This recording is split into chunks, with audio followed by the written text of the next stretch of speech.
with great love and respect in my heart, I welcome you to this beautiful Sunday morning.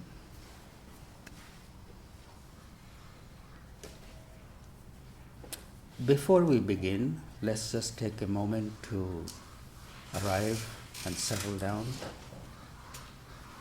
Just pull your spine straight. Open your shoulders. Lighten your mind and close your eyes.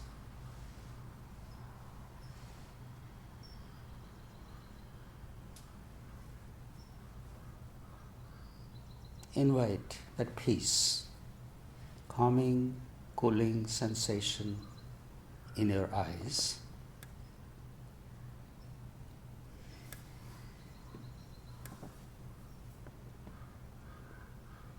Relax your neck, shoulders, spine. Soften the belly and get grounded.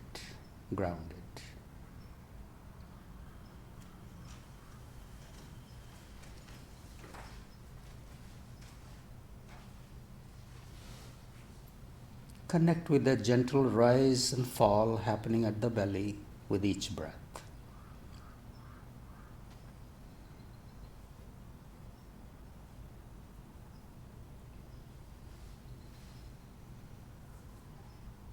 Nothing more, just gentle rise and fall of the breath.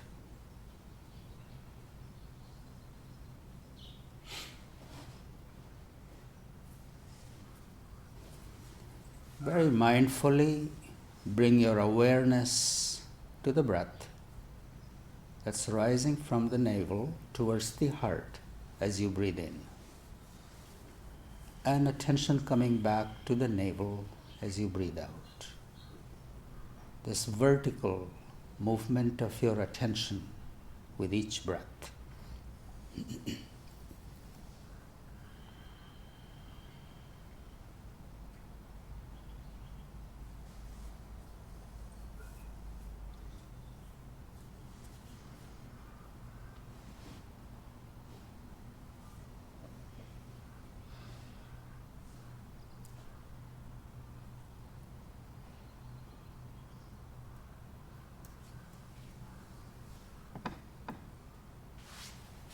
Soften your eyes a bit more. Soften your whole body.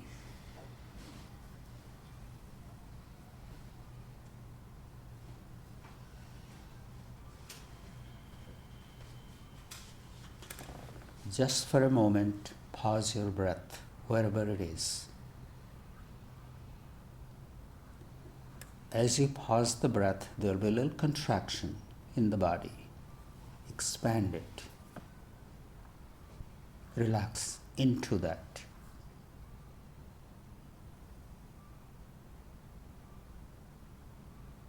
And gently release the breath.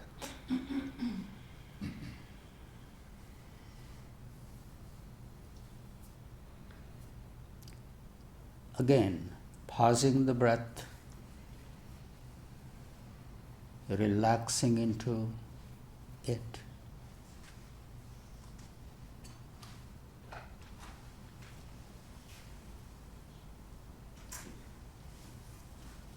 Imagine there is an expansion happening within your body as you hold the breath in.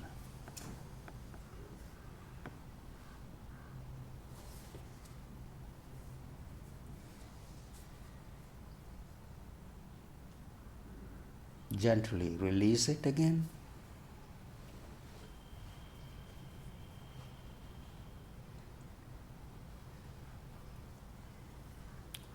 Pause it again.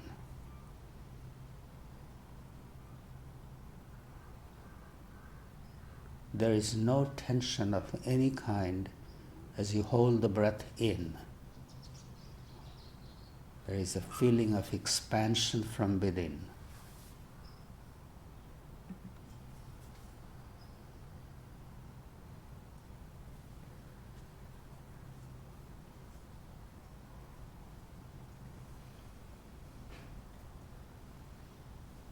release it.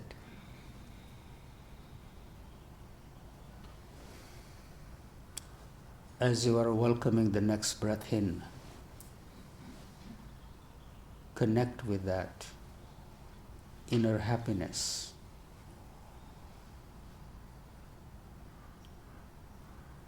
After breath or two, pause the breath again. Imagine your eyes being still.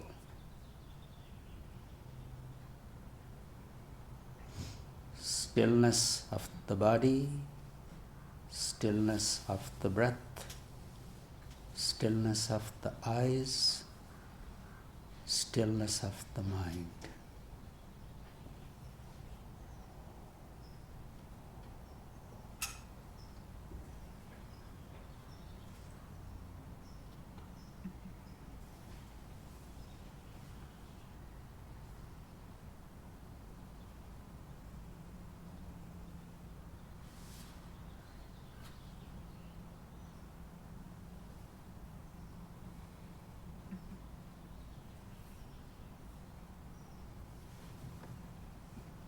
And slowly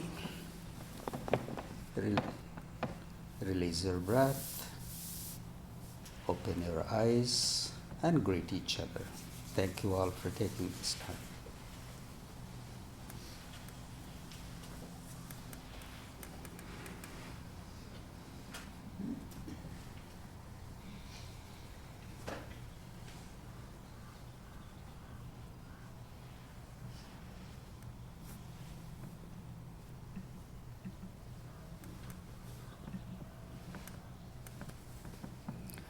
It's good to see you after some time. In Sonoma Temple, there are lots of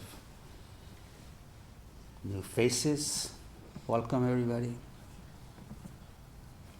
And it's a beautiful day in Sonoma. And before I forget, we are going to plant some veggies today in Sonoma Garden. So be prepared for that. I was thinking,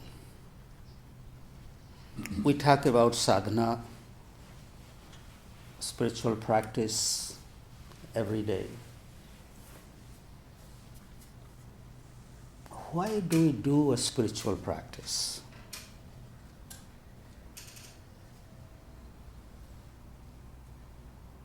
If I ask people, why you want a spiritual practice? All kinds of answers come. I want to find God. I want to find happiness. I want to connect with myself. I feel something is missing in my life. So I want spirituality in my life.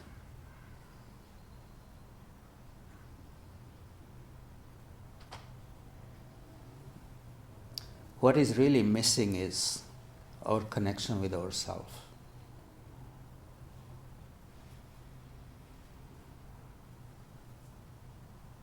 Truly, that connection with ourselves, that's what is missing. And we keep looking for it in different things. I just met somebody who has homes in 4 different countries.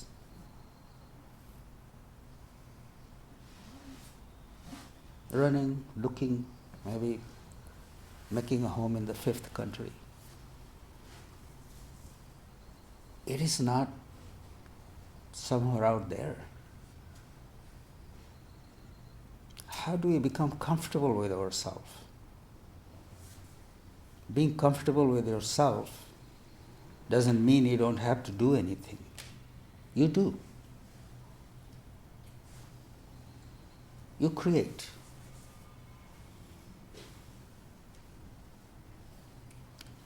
But that action of creation is coming from a very different place than creating out of some need.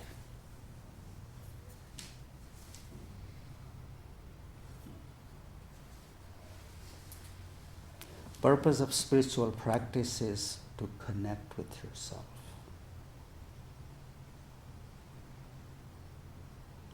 To be comfortable with yourself no matter where you are.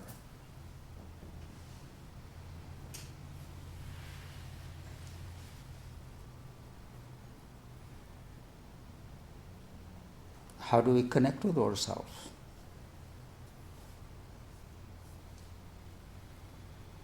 Then we do practices. There's this practice, that practice, in the name of spiritual practice. If you look at it, what people do, there was a young man visiting from, talking about the different kind of practices he has done with crystals and feathers and voodoos and this and that. People make up rituals in the name of spiritual practice just to experience something. Even the experience is fleeting.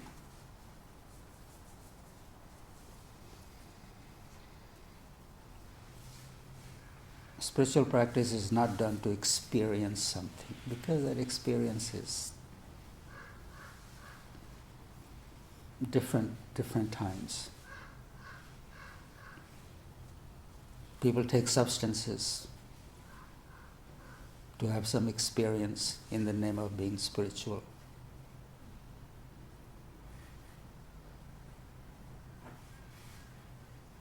It takes you away from yourself. It doesn't bring you to you.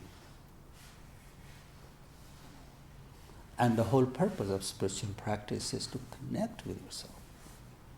You don't need substance to connect with yourself. Whatever you connect with after taking substance is something else. It's not you.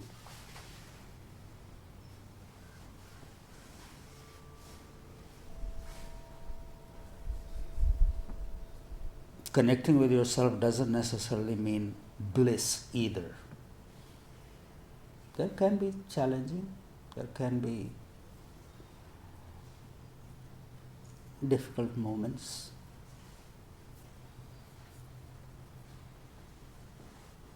Not get washed away.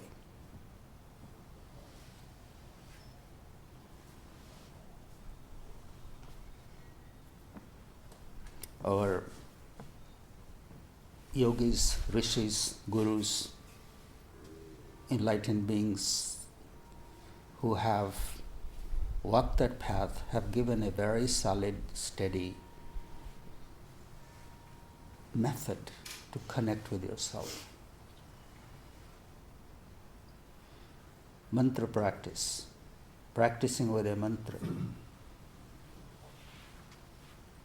If there is no mantra, just practicing with your breath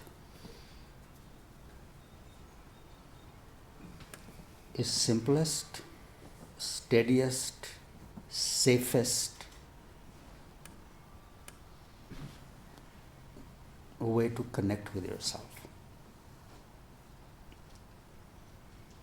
Mind wants something exciting, something different, fascinating, something we can talk about, write about, post on the Facebook, Instagram. Spiritual practice with a mantra, with a breath, is something that is very much for your own to keep. It's not something that you talk about.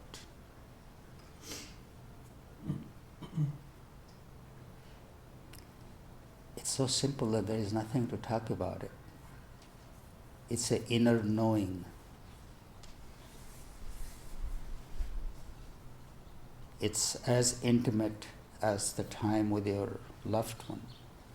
You don't go and talk about that intimacy to anybody else. A part of you is fulfilled.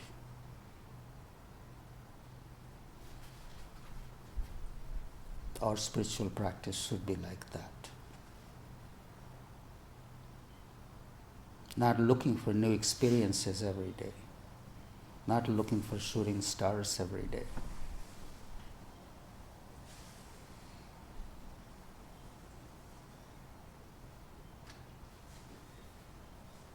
I know some people have been practicing for many years. They read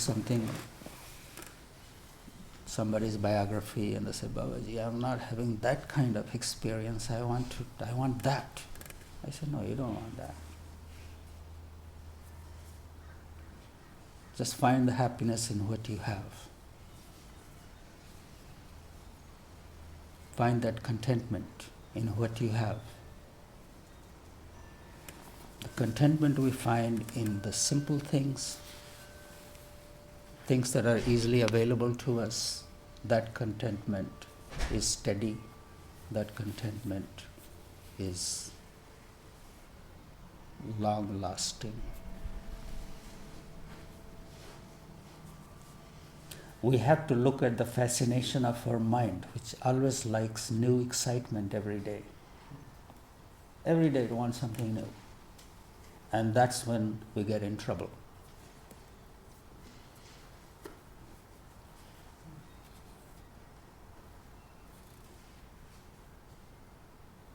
Find what you already have.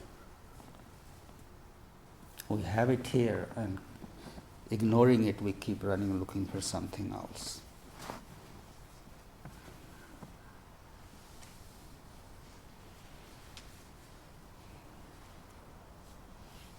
If you look at the stories of all the enlightened beings, they were given a very small little instruction by their guru.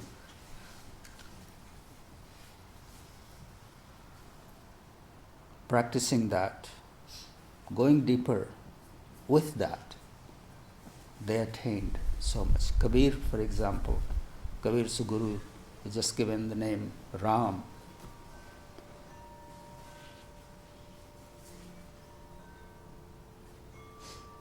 After getting the mantra Ram from his guru, Kabir became Kabir. Now, that didn't mean that he was only just sitting doing Ram, Ram, Ram, Ram. But that mantra, that practice gave him stability in one thing. So being tied to something, being stabilized by something, you go on learning, experiencing other things, but you are at least grounded in one thing. And that's how our practice does. You have to be grounded in something, then go on exploring. Without being grounded, you go on exploring, then you are just running around. I hope I'm making this point a little clear. We all have that desire to explore, to learn, but we have to be grounded in something that we don't leave. And that's what our practice gives to us.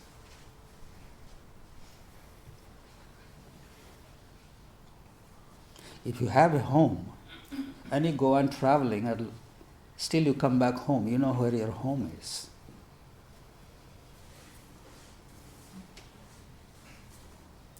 If you have no home, then you are wandering place to place, ungrounded. So, having a practice that you are connected with something, particularly if you have a guru-based, you are initiated in a guru-based tradition, you have received a mantra from your guru, then you know that's your home. And then go explore.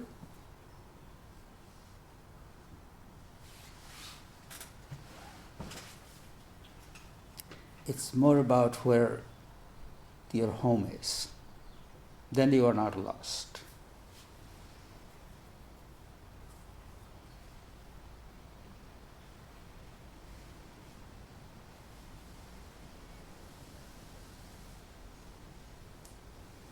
And once you have that kind of intimacy and that connection with your practice, it gives you a sense of who you are. Gives you a connection with yourself.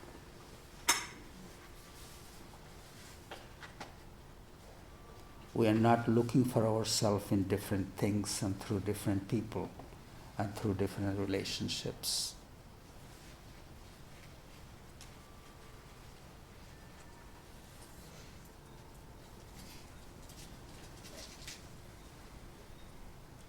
Our practice gives us that. Through sadhana, through our practice, we connect with ourselves, we connect with our fullness. And once we are connected with our fullness, that fullness keeps overflowing. No matter where we are, that fullness overflows, and that is seva. Our mere presence, no matter where we are, becomes seva.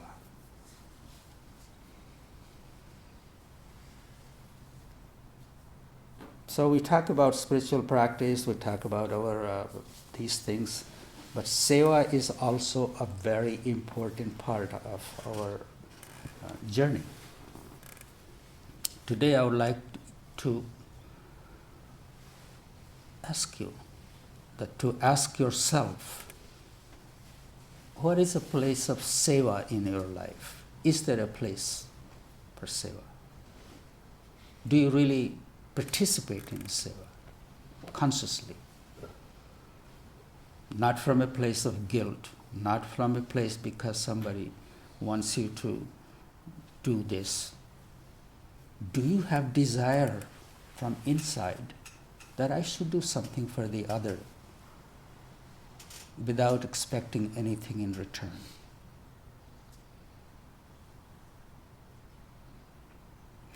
If you participate in seva, where is it coming from? Is it coming from a place of fullness and gratitude and yes, I want to do something, I want to create something, I want to make the world a little better,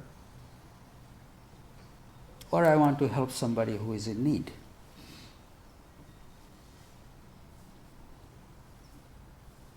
Does that desire ever arise? Not to talk about it, not to be liked by somebody. The desire for seva, if it comes from a place of fullness and gratitude, it's very precious. Very precious.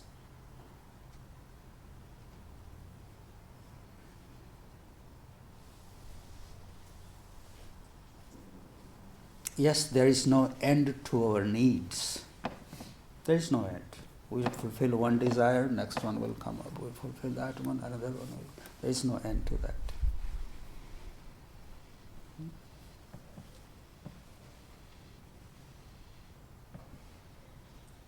If we could have a little space, look at ourselves,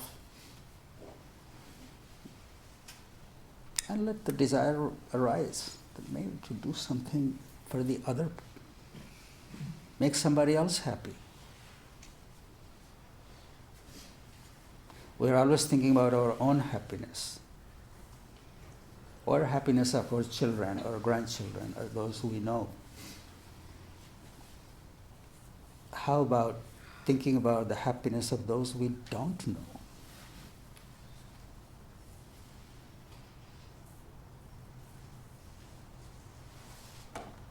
We do that. You are in a store checking line and you let somebody else go ahead of you. You let somebody pass on the freeway. You do these little unconditional acts of kindness and love. Those happens. We all do it. But what I'm proposing today is just to raise the bar a little bit more.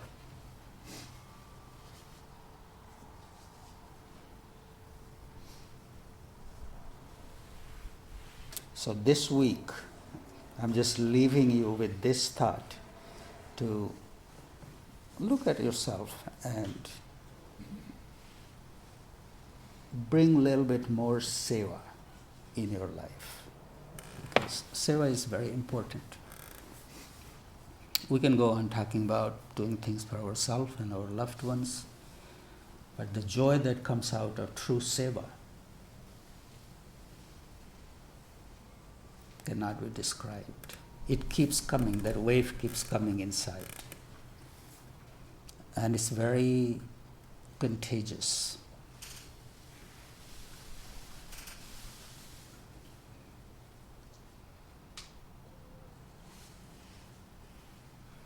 Find a little time for seva in your life. And sometimes what I have seen, seva is not only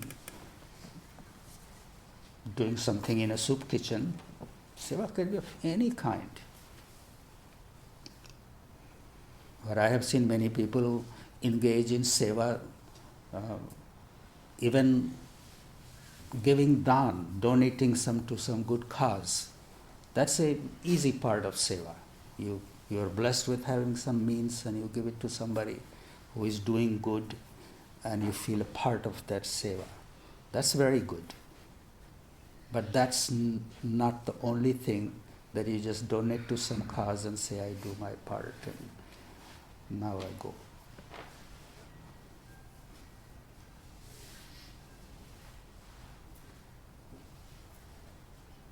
Devoting some of your time with a cause, with a purpose that is doing some good.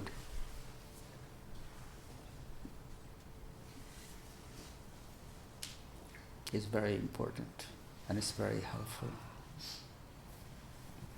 Thank you all. Today it was just on my mind to encourage, to remind us all that stop, take a step back, take a deep breath, look at yourself and find a little time for seva, selfless service in your life. Thank you all.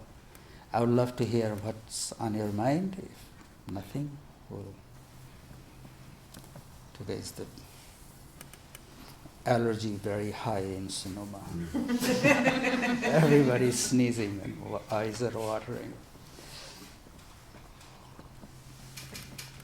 If you have a question for Babaji, you can put it in the chat for me if you prefer, or you can unmute yourself and speak to Babaji directly.